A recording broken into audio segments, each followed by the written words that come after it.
जी कैफ 4 आज के लेक्चर का आगाज करते हैं। लेक्चर नंबर हमारा 48। आज के लेक्चर में हमने क्या करना है? आज के लेक्चर में एक तो हम डिस्कस करेंगे होम असाइनमेंट। आपको होम असाइनमेंट दी गई थी जो तकरीबन आधे स्टूडेंट्स ने नहीं करके आए। कोई बात नहीं, कौन सा सारे पास हो जाते हैं। फेल भी तो किसी ना किसी ने होना है ना, और फेल भी तो किसी ना किसी ने होना है ना। तो कौन से वाले स्टूडेंट फेल होते होंगे? जो असाइनमेंट करते हैं वो, कि जो असाइनमेंट नहीं करते? जो असाइनमेंट नहीं करते। असाइनमेंट डिस्कस करने के बाद डिफरेंस बिटवीन पार्टनरशिप एंड को ओनरशिप। पार्टनरशिप के बारे में कल हमने स्टडी कर लिया, इसके एसेंशियल्स के बारे में स्टडी किया हमने। आज हम स्टडी करेंगे कि पार्टनरशिप और को ओनरशिप इन दो टर्म्स में फर्क क्या है, को ओनरशिप क्या होती है और ये पार्टनरशिप से कैसे डिफरेंट है। रिप्रोडक्शन के क्वेश्चन में वो हमसे पूछ सकता है ओनरशिप के बारे में। फिर स्टडी करेंगे टाइप्स ऑफ पार्टनरशिप। पार्टनरशिप की कितनी टाइप्स हैं, पार्टनरशिप के कितने टाइप्स हैं। तो पहले स्टार्ट करते हैं अपने असाइनमेंट की तरफ। पहला क्वेश्चन कहता है sharing of profit is a prima facie evidence. Prima facie evidence का मतलब क्या होता है? बज़ाहिर, बज़ाहिर, बज़ाहिर, बादिन नजर में, यानी फौरी तौर पे देखते हुए। लॉ में दो टर्म यूज होती है, एक प्राइमा फेशिया एविडेंस, एक conclusive evidence. Prima facie evidence होता है बज़ाहिर, सरसरी तौर पे देखें तो क्या लगता है, और कंक्लूसिव का मतलब है डिटेल में हर चीज को चेक करने के बाद किस नतीजे पे पहुंचे।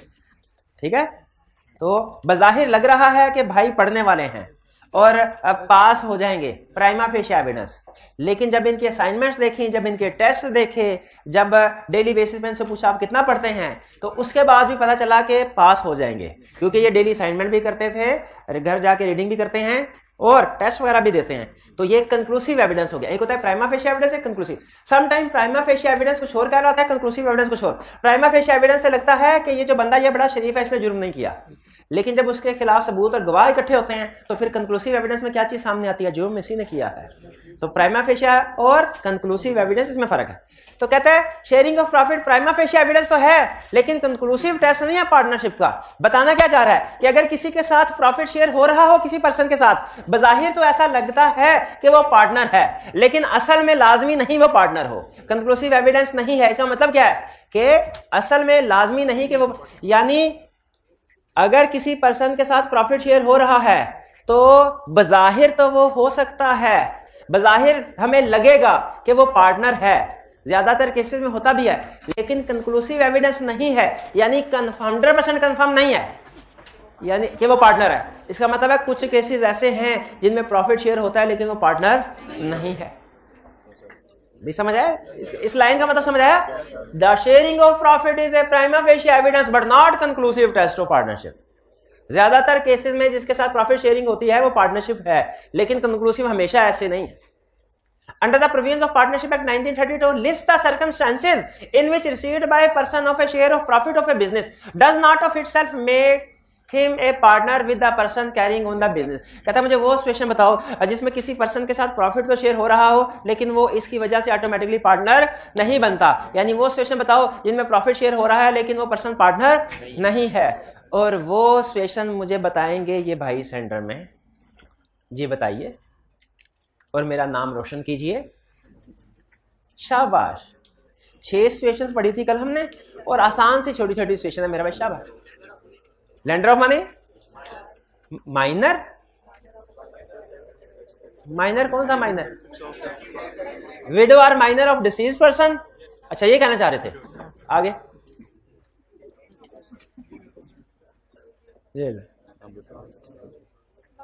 याद क्यों नहीं याद नहीं करके आए? फेल हो जाएंगे ऐसे ही नहीं याद करके। कोई ना कोई मजबूरी रही होगी, मैं जानता हूं, लेकिन फेल हो जाएंगे ऐसे। आई कैब किसी मजबूर को नहीं जानता। वो कहता है भाई मेरे पास वही बंदा है जो मेहनत करके पढ़ गया है। क्यों नहीं मेरे भाई ने पढ़ा कल? क्यों नहीं याद किया आपने? FR आपको FR 1 लॉ से ज्यादा प्यारी है ना? आज पता चल गया हमें। ऐसे ना किया गया। लॉ के लिए FR 1 को छोड़ दिया, छोड़ दिया यानी सब्जेक्ट छोड़ दिया। नहीं क्या कहना चाह रहे हैं? अच्छा एक दिन पढ़ना छोड़ दिया? नहीं छोड़े ना। देखिए चार्टर्ड अकाउंटेंट बनने के लिए हर सब्जेक्ट पास करना जरूरी है। छोड़, हर सब्जेक्ट को उसका due right they. Her subject का FR 1 को FR 1 का टाइम दे, लॉ को लॉ का टाइम दे। ऐसा तो नहीं है ना? हाँ। तो जिस दिन अगले दिन अगर लॉ का टेस्ट है ना, तो आपने उससे पहले लॉ भी पढ़ना है और FR 1 भी पढ़ने हैं। एक भी सब्जेक्ट रह गया तो आप कैफ क्वालिफाई नहीं हो पाएंगे, चार्टर्ड अकाउंटेंट नहीं बन सकेंगे। जी मेरे भाई बताइए 6 सेशन।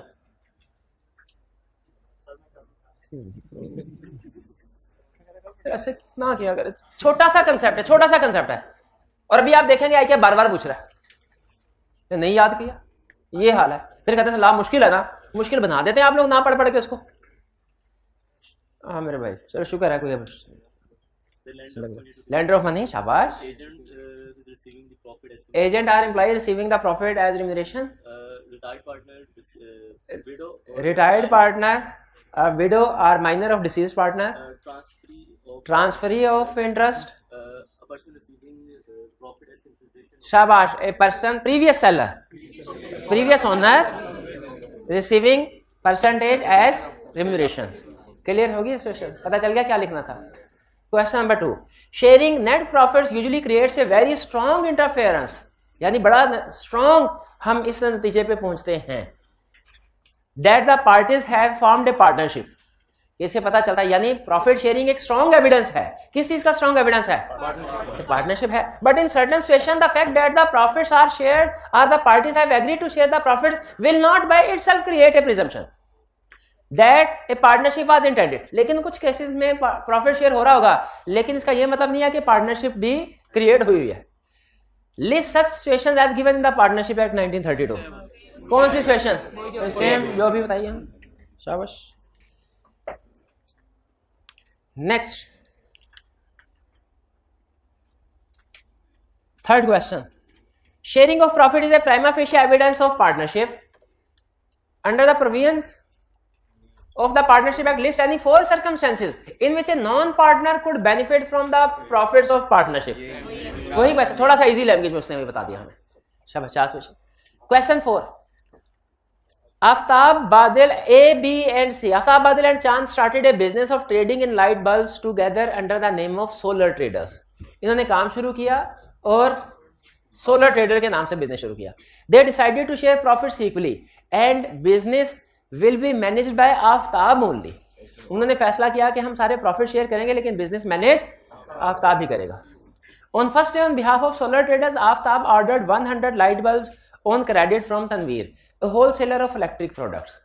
उसने 100 बल्ब्स का ऑर्डर किया। Under partnership act 1930 explain the status of different parties in this example. कह रहे कल जो हमने टर्म्स पढ़ी थी ना, टर्म्स याद है कौन कौन सी पढ़ी थी? Act of firm, partner, firm, third party, act of firm. बिल्कुल। कहता है अब वो इस एग्जांपल को सामने रखे मुझे समझाओ। तो सबसे पहले आफ्ताब, बादल एंड चांद, ये इंडिविजुअली हर एक पार्टनर है और कलेक्टिवली, यानी जब हमने कहना होगा ना आफ्ताब की ये जिम्मेदारी है, हम कहेंगे आफ्ताब शैल डू दिस। जब कहना होगा बादल की जिम्मेदारी है, हम कहेंगे बादल शैल डू दिस। जब कहना होगा चांद की जिम्मेदारी है, चांद शैल डू दिस। लेकिन जब कहना होगा आफ्ताब, बादल एंड चांद तीनों की जिम्मेदारी है, फिर कहेंगे फर्म शैल डू दिस। फिर हर एक अलग अलग नाम नहीं, लंबा नाम हो जाएगा ना, फर्म शैल डू दिस। तो फर्म का मतलब सारे के सारे पार्टनर्स कलेक्टिवली। तो ए बी ये इंडिविजुअल पार्टनर्स है, कलेक्टिवली फर्म है। फर्म का नाम क्या है?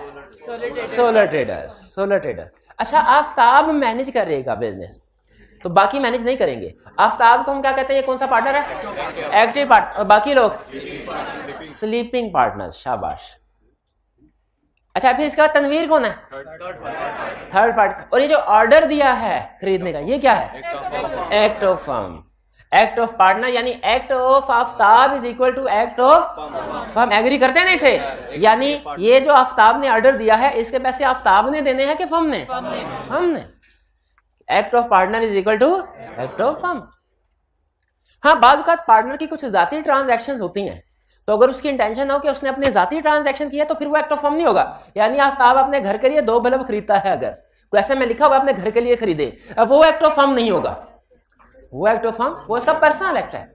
लेकिन फर्म के लिए, फर्म के बिहाफ पे जो भी काम किया जाएगा वो क्या कहलाएगा? Act of firm. क्लियर जी? आफ्ताब अगर कोई लोन लेके पैसे नहीं अदा करता, क्या बाकी दोनों लायबल होंगे? यस। जैसे अगर इसी बंदे से, ये तनवीर से क्रेडिट पे बल्ब लिए थे, अगर इसको पेमेंट नहीं होती तो क्या तनवीर दूसरे पार्टनर से रिकवरी करवा सकता है? यस, करवा सकता है। क्यों भला? कौन सा सेंशन था? जॉइंट एंड सेवरल लायबिलिटी वाला। सारे पार्टनर्स की लायबिलिटी जॉइंट एंड सेवरल होती है। Clear? Next question 5, In an MBA class, 28 class fellows decided to form a partnership firm to work collectively as marketing and advertisement advisor. A, can they form a partnership? Give reason. क्यों नहीं कर सकते? Partnership में maximum number of members 20 होते हैं, लेकिन क्या exception नहीं अप्लाई होगी यहाँ पे? हाँ जी, वो प्रोफेशनल के लिए है। प्रोफेशनल से बाद अकाउंटेंट्स हैं, लॉयर्स हैं, ठीक है। MBA प्रोफेशनल नहीं कंसीडर होते लॉ के अंदर। Alternative to form a business organisation, company incorporate कर ले, क्योंकि कंपनी में ये मैक्सिमम नंबर की लिमिटेशन नहीं है। 6, after qualifying CA 28 chartered accountants decided to form a partnership firm to work collectively as chartered accountants. कर सकते हैं क्या? 28 हैं, कर सकते हैं, कोई इशू नहीं। Ali, Bilal and Chand are partners in a business. Dawood an outsider यानी third party deals with the firm through Ali. वो दाऊद अली के साथ एग्रीमेंट करता है, जैसे पिछले वाले केस में आफ्ताब ने तनवीर के साथ किया था। In case of dispute can Dawood sue Bilal and R Chand. जी हाँ, दाऊद चाहे तो अली, बिलाल और चांद तीनों के खिलाफ भी केस फाइल कर सकता है और तीनों के में से किसी एक के खिलाफ। ये जॉइंट प्रॉमिस में भी यही रूल पढ़ा था हमने, याद है? फिर कैन बिलाल एंड आर चांद सू दाऊद, बिल्कुल। तो दूसरे पार्टनर ये थर्ड पार्टी अदर पार्टनर्स के खिलाफ भी केस फाइल कर सकते हैं और अदर पार्टनर थर्ड पार्टी के खिलाफ भी केस फाइल कर सकता है, तीनों के खिलाफ भी कर सकता है। दूसरे क्वेश्चन में 2 पूछा है। अगर वो कहता जी कैन बिलाल और चांद और अली सू दाऊद, फिर भी हमारा जवाब यही होता है यस, कर सकते हैं तीनों। एक भी कर सकता है। रेलिवेंट लीगल प्रोविजन जो है वो पहले वाले केस में तो होगी जॉइंट एंड सेवरल लायबिलिटी कि दाऊद इनमें से किसी के खिलाफ भी केस फाइल कर सकता है, और दूसरे वाले में केस में होगी एक्ट ऑफ फर्म कि वो जो एक्ट किया है अली ने वो एक्ट ऑफ फर्म है। इसका मतलब है फर्म में से कोई भी पार्टनर उसके खिलाफ एक्शन ले सकता है। 8, ये 8 लंबा चौड़ा क्वेश्चन है। Briefly discuss whether following businesses are partnership or not. बताना है कि ये बिजनेस, अच्छा ऐसा करते हैं, एक क्वेश्चन अहम है आगे वो भी कर लेते हैं, बाकी के क्वेश्चन कल पे ले जाते हैं, क्योंकि अगर सारे क्वेश्चन आज किए ना तो लेक्चर का टाइम नहीं मिलेगा। लेकिन एक अहम क्वेश्चन मैं आपके साथ डिस्कस करना चाहता हूं, वो आज कर लेते हैं और बाकी फिर हम कल करेंगे। Question 11, Munaf. Munaf a sole, अच्छा रिक्वायरमेंट में हमने ये बताना है analyse the above situation and advise whether a partnership constituted between Munaf and Lari under provisions of partnership act 1932। जब कभी हमें किसी केस के फैक्ट्स देके पूछता है बताओ ये पार्टनरशिप बनी है कि नहीं बनी, हमारा असूल क्या होता है? टेस्ट ऑफ पार्टनरशिप कैसे करते हैं कि हम देखते हैं एसेंशियल्स में से किसी की वायलेशन हो रही है कि नहीं। अगर किसी एक की भी वायलेशन हो रही हो पार्टनरशिप नहीं है। लेकिन 1 by 1 सारे एसेंशियल डिस्कस करेंगे, जो पूरा हो रहा है वो भी डिस्कस करेंगे केस स्टडी में जो भी उसने दिया हुआ है। पहला, Munaf a sole proprietor engaged in the business of selling cooking oil to wholesaler agreed to admit Lari in his business on the following terms that Lari shall not bring any capital। बताइए यहां तक essential की violation हो रही है? Essential की violation हो रही है? नहीं हो रही। क्यों? क्योंकि पार्टनर के लिए कैपिटल लाना लाजमी नहीं है। तो हम लिखेंगे it is not necessary that a person brings capital to become partner. Comment करते जाना हर एक इंफॉर्मेशन पे जो वो दे रहा है। क्लियर हो गया पहले वाला पॉइंट?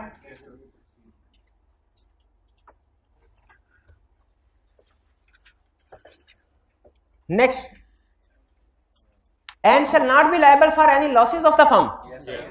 वायलेशन हो रहा है कोई एसेंशियल, इससे भी कमेंट कर देंगे कि it is not necessary for a person to share losses to become partner.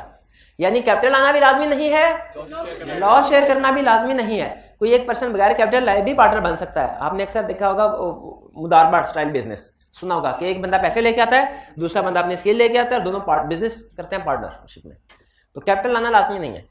However, he shall be entitled to receive 150,000 on introducing any new client to the business, share 40% of the profits and have right to exercise all the powers of a partner। लेकिन उसको 150,000 additional दिया जाएगा। क्या किसी partner को additional remuneration दी जा सकती है? अगर एग्रीमेंट में लिखा हुआ है तो दी जा। तो एडिशनल रिम्यूनरेशन देने का यह मतलब नहीं है वो एम्प्लॉय बन गया। तो हम इसको भी कमेंट करेंगे, a partner can get additional remuneration if agreed in partnership agreement. Share 40% of profit लिखेंगे। Sharing of profit is a prima facie evidence. Of partnership, ये is a strong evidence, sharing of profit is a strong evidence. भाई जो भी evidence इकट्ठे हो रहे हैं comment करते जाएंगे ना। And right to exercise all the powers of a partner in the firm, यानी इसका मतलब है उसके पास जो भी एक पार्टनर्स की पावर होती है वो सारी की सारी मौजूद है।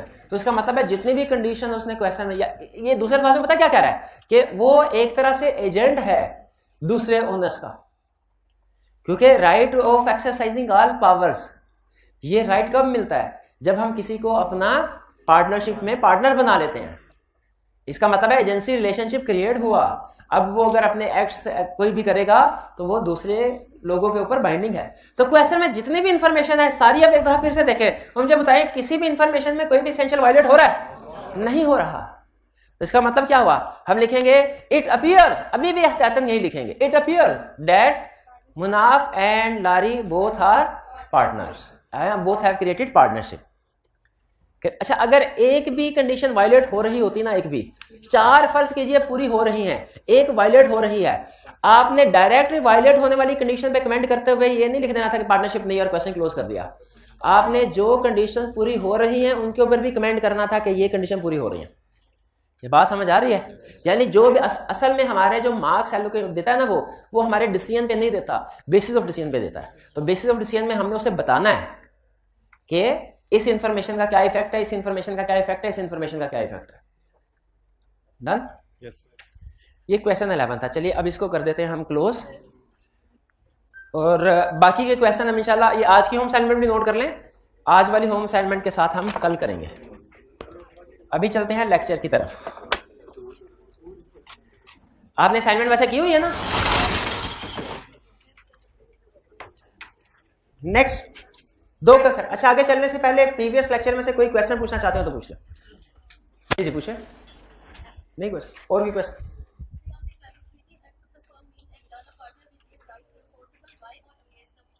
हाँ, एक्ट ऑफ द फर्म में ये लाइन लिखी हुई है कि act which gives third parties a right to which right enforceable, यानी वो कहता है एक्ट ऑफ, हम उस एक्ट को एक्ट ऑफ फर्म कहेंगे जिसकी बेस पे फर्म थर्ड पार्टी के खिलाफ एक्शन ले सके और थर्ड पार्टी फर्म के खिलाफ एक्शन ले सके। ये सिर्फ उसका लीगल सेंटेंस है। इसका मतलब ये है कि पार्टनर्स में से किसी ने भी अगर अपनी अथॉरिटी को एक्सरसाइज किया और थर्ड पार्टी के साथ कोई एग्रीमेंट किया, वो एक्ट ऑफ फर्म कहलाएगा। इसका सिंपल मीनिंग ये है, क्योंकि कोई भी पार्टनर अगर थर्ड पार्टी के साथ कोई एग्रीमेंट करता है तो उस एग्रीमेंट करने से फर्म में हर पार्टनर को राइट मिल जाता है कि वो थर्ड पार्टी के खिलाफ केस फाइल कर सके, और थर्ड पार्टी को भी ये राइट मिल जाता है कि वो फर्म में किसी के भी खिलाफ केस फाइल कर सके। ये जो हमने एग्जांपल पढ़ी थी अली वाली एग्जांपल में यही कंसेप्ट था कि उसमें थर्ड पार्टी को राइट मिल गया था कि वो किसी भी पार्टनर के खिलाफ केस फाइल कर सकते हैं, और इसी तरीके से हर पार्टनर के पास भी ये राइट मिल गया था उसको कि वो थर्ड पार्टी के खिलाफ केस फाइल कर सकता है। जी और भी क्वेश्चन? जी जी गोल्डन स्टेटमेंट सारी चीजें दी थी, उसमें एक पॉइंट लिखा है कि silent partner does not participate in management. तो ये साइलेंट पार्टनर थोड़ा देखते हैं। हाँ, अच्छा, अब मैंने थोड़ा सा एक एक्सपेरिमेंट स्टार्ट किया है कि लेक्चर के दौरान में जो अहम स्टेटमेंट्स होती है ना, वो आपको व्हाट्सएप के जरिए से शेयर कर देता हूँ। ये एक तरह से समझ लीजिए आपका क्विक रिकैप होता है क्लास का, इंश्योर करने के लिए कि आपको अहम चीज़ें क्लास की समझ आ गई है।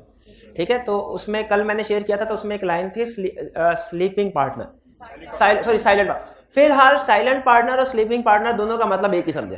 ये वो पार्टनर होता है जो कि बिजनेस के मामलात में दखलंदाजी नहीं करता। जैसे आज की वाली किस क्वेश्चन में था? आज की एक केस स्टडी थी ना जिसमें 3 पार्टनर थे, डिसाइड हुआ था सिर्फ एक आफ्ताब ही बिजनेस को मैनेज करेगा, बाकी बिजनेस को मैनेज नहीं करेंगे। तो जो वो साइलेंट या उन्हें स्लीपिंग भी कह सकते हैं, साइलेंट पार्टनर या स्लीपिंग पार्टनर फिलहाल एक ही चीज है। ये फिर बिजनेस की मैनेजमेंट में हिस्सेदार नहीं होते। क्लियर हो गया जी? ठीक है, लेकिन आगे चल के थोड़ा सा फर्क आएगा साइलेंट और स्लीपिंग में, वो मैं आपको तब बताऊंगा। अभी मैं उस साइड पे नहीं लेके जाना चाह रहा, वो कल के लेक्चर का हिस्सा होगा। जी जी, अगर मैसेज नहीं आया तो आप वो टीए को नंबर लिखवा दीजिए, वो नीचे जाके वो फिर ऐड कर लेगा। चलिए और कोई क्वेश्चन? कोई क्वेश्चन नहीं है। अब हम चलते हैं डिफरेंस की तरफ। डिफरेंस पार्टनरशिप और को ओनरशिप। देखिए, पार्टनरशिप तो हमने पढ़ लिया क्या है, को ओनरशिप क्या है ये सुनने।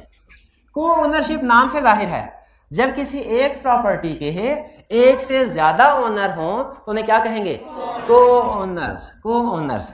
जैसे आपने शायद कभी सुना हो कि बाप ने एक घर दोनों बेटों के नाम पे ट्रांसफर कर दिया, तो वो दोनों बेटे क्या हो गए? को ओनर्स। कौन, जैसे जॉइंट अकाउंट, शाबाश, जब बैंक में जाएं और जॉइंट अकाउंट खुलता है यानी दोनों साइन करेंगे तो चेक की पेमेंट होगी, तो इसका मतलब क्या है, ये दोनों क्या हो गए, को ओनर उस बैंक बैलेंस के। ठीक है। अच्छा ये बताइए, अगर फादर की डेथ हो जाए और उसके 2 बच्चे हों, उसकी जितनी भी प्रॉपर्टी है उसके मालिक कितने हैं, 2। अच्छा आप देखें, ये ज़हन में रखिएगा, ये दोनों लीगली पॉइंट सुन लीजिए। अगर फर्ज कीजिए उसके 2 होटल थे बाप के जिसकी डेथ हुई और 2 बच्चे थे, डेथ हुआ, सारी की सारी प्रॉपर्टी जाहिर है बच्चों को मिलेगी, क्या होटल 1 एक बच्चे का और होटल 2 दूसरे बच्चे का होगा, ऐसा होगा? ला कहता है नहीं, दोनों होटलों के दोनों मालिक हैं, अनलेस के वो एग्रीमेंट करके आपस में उसको लदा लदा कर लें, वरना वो को ओनर्स हैं, को ओनर्स। और बाज़ औक़ात ऐसा होता है, लीगल ये जो फैमिली केसेस होते हैं ना, इनमें कम्प्लेक्सिटी ऐसी आ जाती है कि वो दादाजी के नाम पे घर होता है, उनकी डेथ हुई, फिर उसके बाद उसकी डिस्ट्रीब्यूशन होती है पहले बच्चों को और फिर बच्चों में से आगे उनके बच्चे को, तो वो ओनरशिप जो है ना काफ़ी 2-3 जनरेशन में अगर ट्रांसफर हो, पुराने लोग बाज़ औक़ात ऐसे चलाए जाते थे, तो प्रॉपर्टी एक बंदे की डेथ होने पे जिसके नाम पे प्रॉपर्टी थी, उसके जो वारिसान है ना, उनकी तादाद 30, 35, 40 तक भी पहुंच जाती है, तो वो सारे फिर को ओनर हो जाते हैं, वो सारे क्या हो जाते हैं, को ओनर्स। तो को ओनर का मतलब समझ आया, एक प्रॉपर्टी के जॉइंट ओनर्स, जॉइंट ओनर्स होंगे ना। क्या बेसिक क्वेश्चन क्या है जो हमें समझाना चाह रहा है, को ओनर पार्टनर नहीं होते, बेसिक क्वेश्चन, बेसिक ये कंसेप्ट है, क्योंकि वो आपस में कोई ऑनगोइंग बेसिस के ऊपर बिजनेस नहीं चला रहे, सिर्फ प्रॉपर्टी को ओन कर रहे हैं, बेसिक। बाकी डिफरेंस में उसने वो हमें डिटेल में कंसेप्ट समझा दिया, बेसिक कंसेप्ट ये किया, क्या को ओनर पार्टनर्स नहीं है।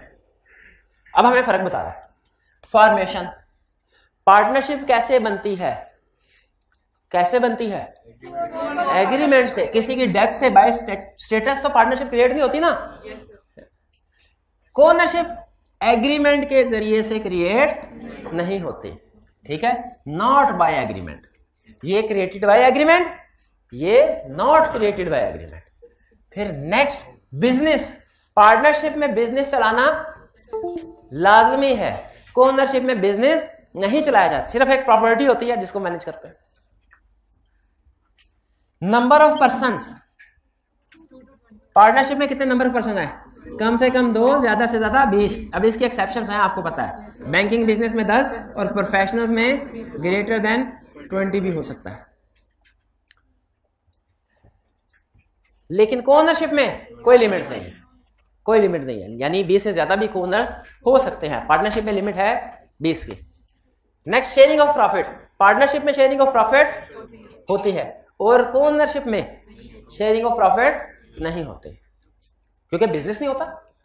नेक्स्ट, एजेंसी, पार्टनर्स एक दूसरे के एजेंट होते हैं, partners are agent of firm for the purpose of business, जबकि को ओनर्स एक दूसरे के एजेंट नहीं होते। यानी को ओनर अगर कोई भी एक्ट करेगा, क्या दूसरे को ओनर उसके एक्ट के लिए जिम्मेदार हैं? नहीं जिम्मेदार। लेकिन पार्टनर अगर कोई भी एक्ट करेगा तो दूसरे पार्टनर उसके उस एक्ट के लिए जिम्मेदार हैं। जी, स्लीपिंग पार्टनर वो एजेंट कैसे? अच्छा, स्लीपिंग पार्टनर नहीं, वो तो एक एक्सेप्शन है ना। स्लीपिंग पार्टनर को तो कोई काम करने की इजाजत ही नहीं होती स्लीपिंग। लेकिन नॉर्मल हालात में जो नॉर्मल पार्टनर्स होते हैं, जो एक्टिव पार्टनर्स होते हैं, वो कोई भी काम करेंगे तो बाकी पार्टनर्स के ऊपर वो liable. Transfer of interest, transfer of interest का क्या कंसेप्ट समझाया था, आपको याद है? ट्रांसफर ऑफ इंटरेस्ट का क्या कंसेप्ट था? अगर 5 पार्टनर्स है, उनमें से एक पार्टनर को पैसों की जरूरत पड़ गई तो वो अपना हिस्सा बेच सकता है, बिल्कुल अपना हिस्सा बेच सकता है। अच्छा, इसमें एक प्रॉब्लम आती है, पार्टनरशिप एग्रीमेंट में ये लिखा हुआ है कि जब तक सारे पार्टनर्स ना मानेंगे कोई नया पार्टनर ऐड नहीं होता, नया पार्टनर ऐड नहीं होता। अब क्या कोई एक पार्टनर अपनी मर्जी से किसी से डील करके अपना सारा शेयर बेच के उसको पार्टनर बना सकता है? जबन नहीं बना सकता। इसीलिए, लेकिन वो अपना शेयर बेच सकता है, सबसे इजाजत लेके शेयर अच्छा, शेयर बेचने के लिए भी सबसे इजाजत जरूरी होती है, क्योंकि लॉ ये कहता है कि पहला शेयर खरीदने का पहला हक आपके दूसरे पार्टनर्स को है। आपको मिस्टर ई को 5वें पार्टनर को पैसों की जरूरत है, ठीक है, वो शेयर बेचने को तैयार है, ठीक है, बेच दे, लेकिन पहला हक किसका है? एग्जिस्टिंग पार्टनर का। तो उन सब से पूछ ले, उन सब की कंसर्न ले ले, अगर उनमें से कोई शेयर खरीदने को तैयार है उसको बेचे। लेकिन अगर उनमें से कोई शेयर खरीदने को तैयार नहीं, लेकिन उन्हें इजाजत दे दी शेयर बेच दो, तो मिस्टर ई अपना शेयर्स आगे किसी भी पार्टी को बेच सकता है, लेकिन इससे वो पार्टी जिसको शेयर ट्रांसफर किया, इंटरेस्ट ट्रांसफर किया है, वो पार्टनर नहीं बनती। लॉ ये कहता है उसका एग्रीमेंट है ई के साथ, बाकी पार्टनर के साथ उसका कोई एग्रीमेंट नहीं। ये जो ट्रांसफर है ना, ट्रांसफरी, इसका बिजनेस के अंदर कोई अमल दखल नहीं है। ये बिजनेस में आके कोई काम नहीं कर सकता, कोई डीलिंग नहीं कर सकता, मैनेजमेंट नहीं कर सकता, क्योंकि ये जो एग्रीमेंट हुआ है ये ई का इंडिविजुअल कैपेसिटी में हुआ उसके साथ शेयर सेल करने का। बाकी पार्टनर्स हो सकता है कि जानते भी ना हो कि ई ने किसको शेयर बेचा है। तो ये जो जिसको शेयर ट्रांसफर किया जाता है इसे क्या कहते हैं? Transferee of interest. ये याद रखिए main rule, transferee of interest partner नहीं है, ट्रांसफरी ऑफ इंटरेस्ट पार्टनर नहीं है। तो यहां पे समझा क्या रहा है? पार्टनरशिप में कोई भी पार्टनर दूसरों की कंसेंट के बगैर, रजामंदी के बगैर शेयर ट्रांसफर नहीं, can not transfer without consent of other partner. हाँ, with consent of other partners transfer कर सकता, विदाउट कंसेंट नहीं कर सकता। लेकिन जो को ओनर है वो दूसरों की कंसेंट के बगैर प्रॉपर्टी को बेच सकता है, अपना हिस्सा चाहे तो बेच सकता है किसी और। ये डिफरेंस क्लियर है? ये रिप्रोडक्शन का क्वेश्चन इसमें पूछ सकता है, केस स्टडी नॉर्मली नहीं पूछता। चलिए अब चलते हैं नेक्स्ट कंसेप्ट की तरफ। नेक्स्ट कंसेप्ट क्या है? Types of partnership. अच्छा, एक चीज ध्यान में रखिएगा, एक कंसेप्ट है टाइप्स ऑफ पार्टनरशिप और एक कंसेप्ट है टाइप्स ऑफ पार्टनर। दोनों में फर्क है। टाइप्स ऑफ पार्टनर हम कल पढ़ेंगे, टाइप्स ऑफ पार्टनरशिप आज पढ़ रहे हैं। ये पार्टनरशिप की कितनी टाइप्स होती हैं? ब्रॉडली पार्टनरशिप की 2 टाइप्स हैं। टाइप्स ऑफ पार्टनर्स बहुत ज्यादा है, लेकिन वो आज नहीं पढ़ रहे। आज क्या पढ़ रहे हैं? Types of partnership. पार्टनरशिप की 2 बड़ी टाइप्स हैं। एक को कहते हैं पर्टिकुलर पार्टनरशिप और एक को कहते हैं partnership at will. Particular partnership और partnership at will. Particular partnership कौन सी होती है? पर्टिकुलर पार्टनरशिप कौन सी होती है? जो कि एक स्पेसिफिक पीरियड या स्पेसिफिक पर्पस के लिए बनाई जाए। ऐसी पार्टनरशिप जो स्पेसिफिक पीरियड या स्पेसिफिक पर्पस के लिए बनाई जाए उसे कहेंगे पर्टिकुलर पार्टनरशिप। यानी हमने कहा, ए और बी ने मिलकर हमने फैसला किया अगले 2 साल तक हम पार्टनरशिप करेंगे, 2 साल के बाद हमारी पार्टनरशिप खत्म, फिर 2 साल बाद फैसला करेंगे क्या करना क्या नहीं करना। ये पार्टनरशिप हमने स्पेसिफाई कर दिया, पीरियड 2 साल तक। ये कौन सी पार्टनरशिप है? Particular partnership. यहां बाज़ औक़ात पीरियड की बजाय हम कोई पर्पस, कोई प्रोजेक्ट मेंशन कर देते हैं कि गवर्नमेंट ने हमें एक डैम बनाने के लिए कहा है, डैम बनाने के लिए हम आपस में पार्टनरशिप कर लेते हैं। मैं कॉन्ट्रैक्टर हूं, ये इंजीनियर है, एक साथ हो सकता है कि कोई नक्शा बनाने वाले को भी हम ऐड कर लें और हम कहें कि हम ये 3 पार्टनर जब तक के कॉन्ट्रैक्ट पूरा डैम नहीं बन जाता।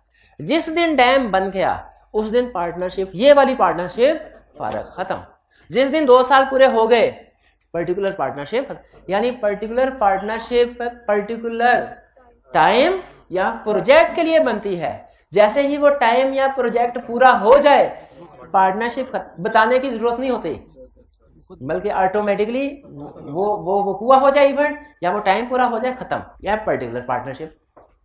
और एक पार्टनरशिप है पार्टनरशिप एट विल, यानी जो पार्टनरशिप पर्टिकुलर नहीं है वो पार्टनरशिप एट विल है। यानी पार्टनरशिप एट विल ऐसी पार्टनरशिप है जिसमें कोई पर्टिकुलर टाइम पीरियड या पर्पस मेंशन नहीं किया जाता, वो है पार्टनरशिप एट विल। वो चलती रहती है, एक प्रोजेक्ट खत्म हुआ दूसरा, दूसरा खत्म हुआ तीसरा, तीसरा खत्म हुआ चौथा, वो पार्टनरशिप चलती रहती है। 1 साल खत्म हुआ दूसरा, दूसरा साल खत्म हुआ तीसरा, तीसरा साल खत्म हुआ चौथा, पार्टनरशिप चलती रहती है। इसे क्या कहते हैं? Partnership eight. अच्छा, आप नोट कीजिए पर्टिकुलर पार्टनरशिप को पर्टिकुलर क्यों कहते हैं, ये समझ में आता है, क्योंकि पर्टिकुलर पीरियड या पर्टिकुलर प्रोजेक्ट के लिए, पर्पस के लिए। पार्टनरशिप एट विल को पार्टनरशिप एट विल क्यों कहते हैं? एट विल का मतलब है मर्जी, हाँ, कि जब तक मर्जी है करें और जब मर्जी नहीं है, यानी अगर कोई एक पार्टनर छोड़ के जाना चाहता है पर्टिकुलर पार्टनरशिप में नहीं जा सकता। पर्टिकुलर पार्टनरशिप में अगर कोई 2 साल का एग्रीमेंट करके 6 महीने बाद जाएगा ना तो उसके साथ ब्रीच ऑफ कॉन्ट्रैक्ट का केस लगेगा, उसे हैवी डैमेजेस देने पड़ेंगे अगर जाएगा तो उसके साथ। लेकिन पार्टनरशिप एट विल में अगर कोई पार्टनर किसी भी वक्त जाना चाहे तो वो, लेकिन ऐसे नहीं कि एक दिन शाम को घर गया, सुबह आया ही ना, पता चला छोड़ के चला गया, हफ्ते बाद, ना ना ना ना ना, उसे नोटिस, बकायदा नोटिस देना पड़ेगा। आप कहीं पे जॉब भी करने जाते हैं ना एम्प्लॉयमेंट, तो आप रिजाइन कर सकते हैं, किसी भी वक्त कर सकते हैं, ठीक है। समटाइम ऐसा होता है, लिखा होता है कि आप 3 साल से पहले रिजाइन नहीं करेंगे, समटाइम नहीं लिखा होता। अगर लिखा हुआ 3 साल से पहले रिजाइन नहीं करेंगे तो ये एक तरह से पर्टिकुलर एम्प्लॉयमेंट हो गई। और अगर टाइम पीरियड मेंशन नहीं है एम्प्लॉयमेंट टर्म्स एंड कंडीशन में, तो फिर ये एम्प्लॉयमेंट एट विल है कि जब तक करना चाहे करें, जब छोड़ के जाना चाहे छोड़ के जा सकते हैं, लेकिन क्या करना पड़ेगा, नोटिस देना पड़ेगा। यह है पार्टनरशिप एट विल। भाई दोनों में फर्क समझ आया? चलिए आगे डिटेल में जाने से पहले छोटी सी एग्जांपल। फर्ज कीजिए ए और बी ने मैरिज का कॉन्ट्रैक्ट किया, बल्कि कर ली मैरिज। ये एक तरह की अगर पार्टनरशिप हो तो बताइए ये पार्टनरशिप एट विल है कि पर्टिकुलर पार्टनर? किससे रिजेंबलेंस है? Partnership at will. शाबाश, क्योंकि उसमें टाइम पीरियड मेंशन नहीं ना होता कोई प्रोजेक्ट। शाबाश। तो अब इसका मतलब है हमें पर्टिकुलर पार्टनरशिप और पार्टनरशिप एट विल में जो बेसिक डिफरेंस है वो समझ में आ गया। बेसिक डिफरेंस क्या है? पर्टिकुलर पार्टनरशिप ऐसी पार्टनरशिप है जो कि स्पेसिफिक पर्पस या पीरियड के लिए होते हैं। जैसे ही वो पर्पस या पीरियड पूरा हुआ, ये पार्टनरशिप ऑटोमेटिकली डिसॉल्व हो गई, अलहदा से नोटिस देने की जरूरत नहीं है। हाँ, अगर अच्छा एक एडिशनल कंसेप्ट हमें दे रहा है, कह रहा है फर्ज करो अगर पर्पस या पीरियड कंप्लीट हो जाए लेकिन वो लोग फिर भी पार्टनरशिप को कंटिन्यू करें, तो कहता है वो उसके बाद पार्टनरशिप तो रहेगी लेकिन पर्टिकुलर पार्टनरशिप नहीं रहेगी। पार्टनरशिप अगर पर्टिकुलर पार्टनरशिप का पीरियड टाइम खत्म होने के बाद भी कंटिन्यू रहे तो वो पार्टनरशिप तो है, पर्टिकुलर पार्टनरशिप तो फिर कौन सी पार्टनरशिप होगी? Partnership at will. क्लियर हो गई ये बात? चलिए अब आते हैं पार्टनरशिप एट विल की तरफ। पार्टनरशिप एट विल कौन सी पार्टनरशिप? जिसमें कोई ड्यूरेशन या कोई पर्पस, कोई प्रोजेक्ट मेंशन नहीं है, वो है पार्टनरशिप एट विल। में अगर आप रिटायर होना चाहते हैं, रिजाइन करना चाहते हैं, तो क्या जरूरी है? Notice. Notice is necessary to dissolve. Notice जरूरी है डिसॉल्व करने के लिए पार्टनरशिप को। जैसे फर्ज कीजिए हम 5 लोगों की पार्टनरशिप हुई, आज है क्या तारीख? 8 जून। मैंने आज इनको नोटिस दे दिया कि I am no more partner. ठीक है, पार्टनरशिप एट विल में इसी तरह होता है ना, नोटिस देना जरूरी होता है। नोटिस पार्टनरशिप कब से डिसॉल्व हुई? ये डिपेंड करेगा कि नोटिस पे मैंने डेट लिखी है। अच्छा, डेट से मुराद आज की डेट नहीं है, डेट से मुराद है, आपने अक्सर सुना होगा विद इमीडिएट इफेक्ट लिखा होता है बाजू का, या with effect from this date. तो लिखा जाएगा, अगर मैंने ये लिखा ना, गौर से सुनिएगा, I am no more partner with effect from 1 July 2022। Notice 8 जून को दिया, ये कम जुलाई से, तो पार्टनरशिप कब डिसॉल्व होगी? 1 जुलाई से। और अगर मैंने ये डेट नहीं लिखी बल्कि ये लिखा I am no more partner, तो फिर इसे विद इमीडिएट इफेक्ट एज्यूम किया जाता है, यानी फिर पार्टनरशिप आज के आज ही डिसॉल्व हो जाएगी। तो अगर पार्टनरशिप एट विल को डिसॉल्व करने के लिए नोटिस जरूरी है, और पार्टनरशिप कब डिसॉल्व होगी? अगर उस नोटिस में डेट ऑफ रेजिग्नेशन लिखी हुई है तो उसी डेट से, और अगर डेट ऑफ रेजिग्नेशन नहीं लिखी तो जिस नोटिस है। और नॉर्मली एम्प्लॉयमेंट में भी इसी तरह होता है, आप जब नोटिस देते हैं तो उसके ऊपर डेट लिख देते हैं कि सर ये दिन मेरा आखिरी होगा। अगर दिन ना लिखे तो उसका मतलब है with immediate effect. Clear? If agreement states that partnership will B dissolved only by consent of all partners, only by consent of all partner. खुद बताइए, अगर पार्टनरशिप में लिखा हो कि पार्टनरशिप डिसॉल्व होगी कब? जब पार्टनर की रजामंदी हो, जब सारे के सारे पार्टनर्स मान देंगे तब। यानी एक पार्टनर अगर रिजाइन करना चाहे तो, अगर ये लिखा, सबका मानना जरूरी है, क्या ये पार्टनरशिप एट विल होगी? क्योंकि मर्जी नहीं है पार्टनर, बस यहां तक सोचना है, इससे आगे नहीं सोचना। पार्टनरशिप एट विल नहीं होगी, आगे नहीं। हाँ क्या कहा? आगे नहीं सोचना, फिर क्या होगा ये नहीं सोचना। इसका जवाब लाने नहीं बताया हुआ। ठीक है, तो बेसिक बताइए डिफरेंस पार्टनरशिप एट विल और पर्टिकुलर पार्टनरशिप में फर्क समझ आ गया? हाँ, शाबाश। चलिए क्विक रिवीजन करते हैं 2 मिनट में, फिर इसके बाद वो क्विज की तरफ चलते हैं हम। आज के लेक्चर में छुट्टी नहीं, क्विज आपका। आज के लेक्चर में हमने क्या सीखा? हमने दो चीजें सीखी। एक हमने डिफरेंस सीखा पार्टनरशिप में और को-ओनरशिप में, और दूसरा हमने टाइप्स ऑफ पार्टनरशिप सीखी, पर्टिकुलर पार्टनरशिप और पार्टनरशिप एट विल। पार्टनरशिप और को-ओनरशिप में क्या फर्क है? फॉर्मेशन, पार्टनरशिप की फॉर्मेशन होती है पार्टनरशिप एग्रीमेंट के थ्रू, जबकि को-ओनर की फॉर्मेशन एग्रीमेंट के थ्रू नहीं होती। बिजनेस, पार्टनरशिप में बिजनेस चलता है, को-ओनरशिप में कोई बिजनेस नहीं होता। नंबर ऑफ पर्सन पार्टनरशिप में स्पेसिफाइड है, को-ओनरशिप के लिए नंबर ऑफ पर्सन स्पेसिफाइड नहीं है। शेयरिंग ऑफ प्रॉफिट पार्टनरशिप में होती है, को-ओनरशिप में नहीं होती। एजेंसी, पार्टनरशिप में पार्टनर्स का आपस एजेंसी रिलेशनशिप है एक दूसरे के साथ, को-ओनर्स का एजेंसी रिलेशनशिप नहीं, वो एक दूसरे के एजेंट नहीं होते। ट्रांसफर ऑफ इंटरेस्ट, पार्टनरशिप में सारे कंसेंट, पार्टनर्स की कंसेंट जरूरी है ट्रांसफर करने के लिए, जबकि को-ओनरशिप में अदर्स की कंसेंट जरूरी नहीं है। टाइप्स ऑफ पार्टनरशिप में क्या पढ़ा? दो तरह की टाइप्स है पार्टनरशिप की। पहला पर्टिकुलर पार्टनरशिप और दूसरा partnership at will. Particular partnership कौन सी होती है? जो कि पर्टिकुलर पीरियड या प्रोजेक्ट के लिए, पर्पस के लिए की जाए। जैसे ही वो पीरियड या प्रोजेक्ट कंप्लीट होता है, पार्टनरशिप ऑटोमेटिकली डिसॉल्व, कोई नोटिस देने की अलग से जरूरत नहीं होती। हाँ, अगर पर्टिकुलर पर्पस या पीरियड एक्सपायर होने के बावजूद भी पर्टिकुलर पार्टनरशिप कंटिन्यू की जाए, वो क्या बन जाती है? पार्टनरशिप एट विल बन जाती है। अब चलते हैं पार्टनरशिप एट विल। ये कौन सी पार्टनरशिप है? जिसमें कोई पीरियड, कोई भी पर्पस मेंशन नहीं किया होता। इसमें अगर कोई पार्टनर रिटायर होना चाहता है तो क्या करे? नोटिस दे दे। और नोटिस दिया तो पार्टनरशिप कब से डिसॉल्व होगी? अगर नोटिस में डेट दी गई है तो उस दिन से। अगर नोटिस में कोई डेट नहीं बताई गई तो जिस दिन नोटिस दिया गया उसी दिन डिसॉल्व हो जाएगी। और आखिरी कंसेप्ट, अगर पार्टनरशिप में ये लिखा गया है कि कोई पार्टनर रिजाइन कर सकता है लेकिन सारे पार्टनर्स की कंसेंट के बाद अकेले फैसला नहीं करेगा, तो फिर ये पार्टनरशिप एट विल नहीं होगी। क्लियर हो गया ये? चलिए, अब आप ऐसा कीजिए, आपके पास 3 मिनट हैं। 3 मिनट में हमने ये जो लर्निंग ऑब्जेक्टिव स्टडी किए हैं इनकी क्विक रिवीजन कर लें, गो थ्रू कर लें एक दफा, फिर उसके बाद हम क्विज की तरफ चलते हैं। पॉज कीजिएगा जी। अब हम आज के लेक्चर से रिलेटेड क्विज स्टार्ट करते हैं ताकि मुझे समझ आ जाए, आपको भी इवैल्यूएशन हो जाए कि कंसेप्ट को किस हद तक समझ चुके हैं आप, ताकि घर जाके जब आप याद करने लगे कोई प्रॉब्लम ना हो। ठीक है, तो अभी एक काम कीजिए, पहले तो अपनी बुक्स बंद कर दे, बस बुक्स का काम खत्म, बैग में डाल दे। ये क्विज बहुत पढ़ लिया, ये क्विज, इसके बाद छुट्टी। और एज यूजुअल menti.com साइट पे जाइए, वहां पे आपको बॉक्स नजर आएगा, बॉक्स में ये कोड एंटर कीजिए 44621755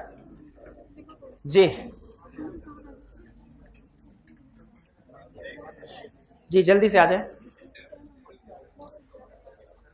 नए स्टूडेंट के लिए थोड़ा सा ब्रीफ इंट्रोडक्शन दे दूं। आपके सामने आपके मोबाइल की स्क्रीन पे एक क्वेश्चन अपीयर होगा जब क्विज स्टार्ट होगा, आपने उस क्वेश्चन का आंसर देना है। ठीक है, आपके सामने पहले क्वेश्चन अपीयर होगा, 5 सेकंड का रीडिंग टाइम है, 5 सेकंड में आपने इस क्वेश्चन को पढ़ना है। फिर उसके बाद आपके सामने 4 ऑप्शंस आएंगी, आपके पास तकरीबन 30 सेकंड का टाइम होगा। आपने उस 30 सेकंड के अंदर फैसला करना है कौन सी ऑप्शन ठीक है, उसको टिक करना होगा। फिर जब टाइम खत्म हो जाएगा तो उसका रिजल्ट आपके सामने आ जाएगा कि आपने जो ऑप्शन दी है वो ठीक थी कि गलत थी, वो बता देगा। अच्छा, ये ही चीजें सामने भी डिस्प्ले हो रही होंगी, लेकिन फर्क सिर्फ यह है कि आपके मोबाइल पे जो डिस्प्ले होगा रिजल्ट वो सिर्फ आप ही का है, और सामने प्रोजेक्टर पे जो रिजल्ट डिस्प्ले हो रहा है वो पूरी क्लास का है। क्योंकि आपके लिए अहम चीज यह है कि आपने सही जवाब दिया कि नहीं दिया, लेकिन मेरे लिए अहम चीज यह है कि पूरी क्लास में से कितने स्टूडेंट ने सही जवाब दिया, कितनों ने गलत दिया। मुझे तो एज टीचर एग्रीगेट रिजल्ट चाहिए, आपको एज स्टूडेंट इंडिविजुअल का रिजल्ट चाहिए, तो इसीलिए सामने जो है वो एग्रीगेट रिजल्ट आ रहा होगा। और एंड पे हमारे 10 क्वेश्चन आज के क्विज में, जो टॉपर्स होंगे, जो 5 टॉपर्स होंगे, उनको इनाम मिलेगा 50 रुपीज ईच का। और आज हाइब्रिड की क्लास में कितने स्टूडेंट पार्टिसिपेट करें, जरा हाथ उठाइए। शाबाश। हाँ, तो आज मैं एक्सपेक्ट कर रहा हूं कि हाइब्रिड की क्लास में से भी टॉप 5 में से किसी ना किसी की पोजीशन होगी। कल नहीं थी, कल थी किसी की? अच्छा, आप है जी। चलिए, अच्छा, अब आपसे कोई नाम पूछेगा, आपने अपना CRN नंबर एंटर करना है, जो ICAP का CRN नंबर है वो एंटर करना है।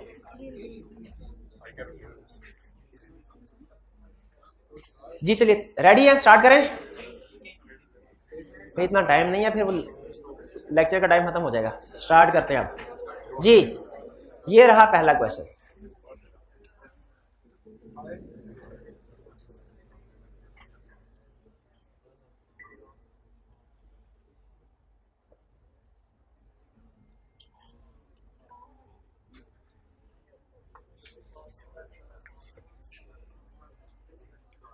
जी, if date of dissolution is mentioned in the notice, partnership will be dissolve from date of communication of. ये पार्टनरशिप एट विल का क्वेश्चन है।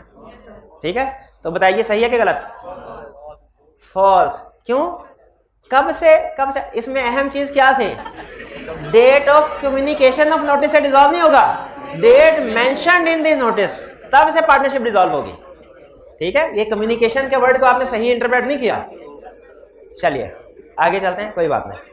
तकरीबन डबल स्टूडेंट्स, 1/3 स्टूडेंट्स ने करेक्ट आंसर दिया, 2/3 स्टूडेंट गलती खा गए। कोई नहीं, आगे चलते हैं, आगे चलते हैं। सेकंड, अभी बड़े क्वेश्चन बाकी है। Second question,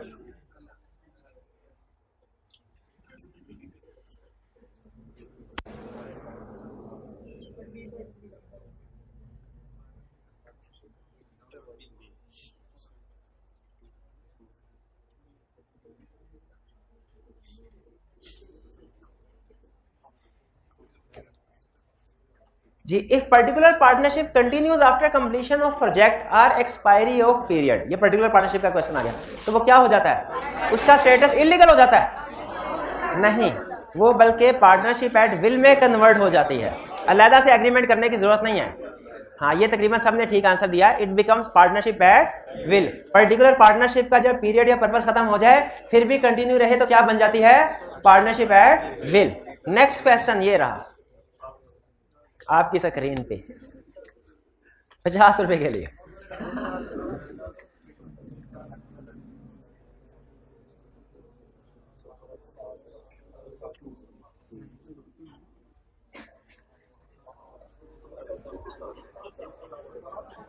in partnership number of persons can be more than 2। ये बात तो ठीक कह रहा है पहली बार। But in co-ownership number of person are always two false. Co-ownership में तो नंबर ऑफ पर्सन 20 से भी बढ़ सकते हैं, पार्टनरशिप तो फिर 20 पे आके खत्म हो जाती है, को-ओनर में तो 20 से भी बढ़ सकते हैं। तो ये भी ज्यादा स्टूडेंट्स ने ठीक जवाब दिया, शाबाश। नेक्स्ट क्वेश्चन 4 ये रहा।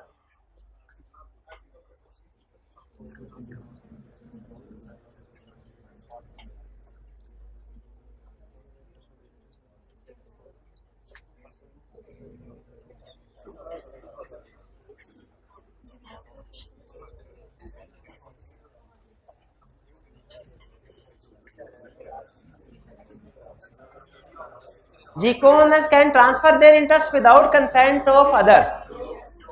ट्रू है, बिल्कुल ऐसे हो सकता है। Partnership can be created without agreement, ये फॉल्स है। पार्टनरशिप के लिए एग्रीमेंट होना लाजमी है। हाँ, उस एग्रीमेंट का रिटन होना लाजमी नहीं है। पार्टनरशिप एग्रीमेंट होना लाजमी है। वो एग्रीमेंट रिटन भी हो सकता है, वो एग्रीमेंट ओरल भी हो सकता है, वो एग्रीमेंट एम्प्लॉयड भी हो सकता है। शाबाश। एम्प्लॉयड का मतलब क्या है? जब साल से लोग आपस में काम कर रहे हों, ठीक है, डिस्ट्रीब्यूशन कर रहे हो, तो चाहे उन्होंने फॉर्मली एग्री ना भी किया हो, उसे हम पार्टनरशिप ही ट्रीट करते हैं। अब भाईजान, पार्टनरशिप एग्रीमेंट होना जरूरी है? पार्टनरशिप में एग्रीमेंट होना जरूरी है? पार्टनरशिप में एग्रीमेंट, अच्छा, एग्रीमेंट में कौन कौन सी चीजें तय होनी चाहिए? पढ़ा था ना पार्टनरशिप डीड में कौन कौन से एलिमेंट होने चाहिए? कौन कौन से? नहीं यार, चले उसको छोड़े, जो याद दे क्या कंसेप्ट बता दे। अगर कोई मैटर्स पार्टनरशिप में होने चाहिए एग्रीमेंट में, लेकिन एग्री नहीं किए, फिर क्या होगा? कुछ भी नहीं पता, कुछ नहीं यार। चले कोई नहीं, आगे चलते। ये क्लियर हो गया आपको? Next question 5।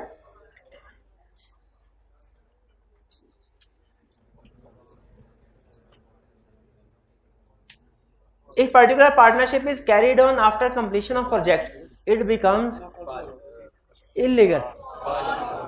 False. हाँ, ये इसी तरह का पहले भी क्वेश्चन आ चुका है। पर्टिकुलर पार्टनर तो वो इलीगल नहीं बनती, तो क्या क्या बनती है? पार्टनरशिप एट विल बन जाती है। Question 6।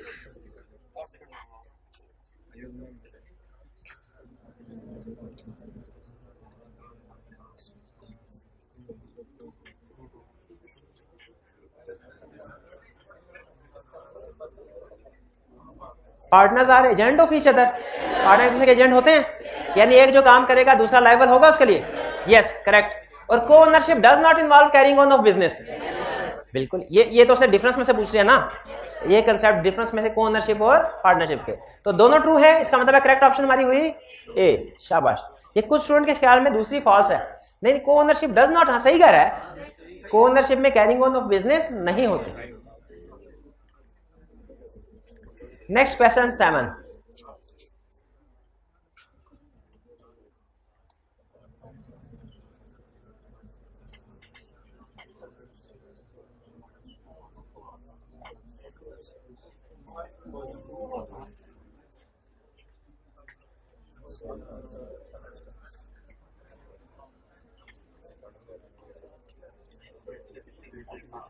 Ji, partner can transfer his interest to another person but with consent of all partners.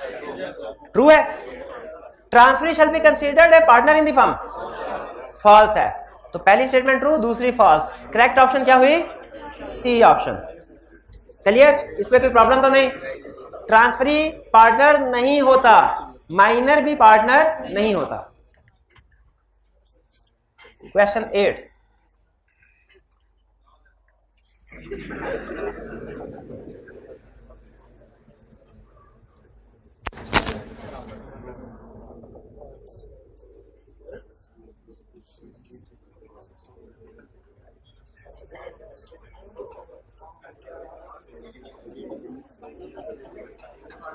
ये आपको वो ऑफर वाला कंसेप्ट भी रिवाइज होगा आपका, ऑफर एंड एक्सेप्टेंस वाला,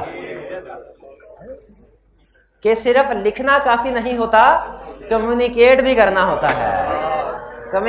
notice is written by retiring, लिखा जाएगा, लिख के जेब में डाल दिया गया। वो था ना कंसेप्ट, एक्सेप्टेंस लेटर है, दिल में एक्सेप्ट कर लिया, या एक्सेप्टेंस लेटर जेब में डाल दिया, पोस्ट नहीं किया, पोस्ट नहीं किया, रिटन लिखा, कम्युनिकेट नहीं लिखा हुआ। कम्युनिकेट होता तो फिर बात ठीक थी आपकी। बताया है तो है रिटर्न। चले आगे चलते हैं, कोई नहीं। अभी भी 2 क्वेश्चन, काया पलट हो सकती है अभी भी। अच्छा, एतराज तो नहीं ना आपको? रिटर्न और कम्युनिकेशन में फर्क पता है?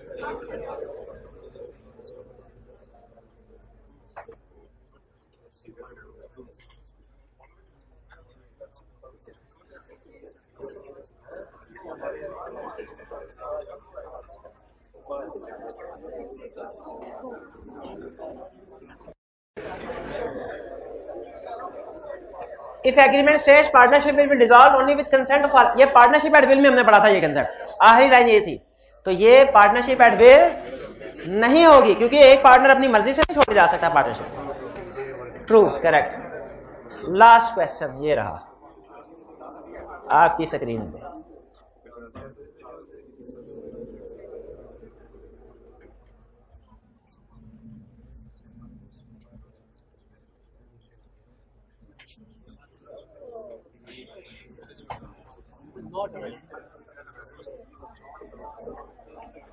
Not continuous when it comes.